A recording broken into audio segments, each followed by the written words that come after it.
Туркменистан и Турция укрепляют дружественные связи. Председатель Меджлиса Туркменистана Дуни-Газель Гулманова посетила с рабочим визитом Анкару. Председателя Меджлиса Туркменистана Дуни-Газель Гулманову в рамках рабочего визита в Анкару 25 февраля принял президент Турции Реджеп Таyyip Эрдоган.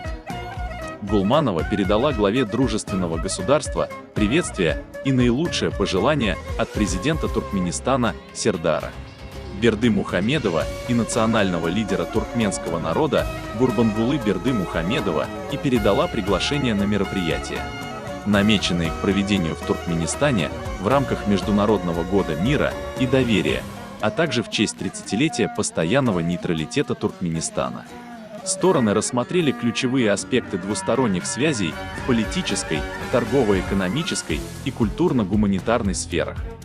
Кроме того, Дуни-Газель Гулманова провела встречу со спикером Великого национального собрания Турецкой Республики Нуманом Куртулмушем, который озвучил предложение Меджлису Туркменистана стать членом парламентской ассамблеи тюркоязычных стран.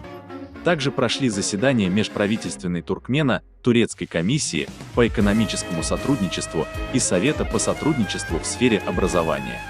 В рамках культурной программы визита туркменская делегация посетила первое здание Великого национального собрания Турции и его музей, крепость Анкары и древний район города Хамамону.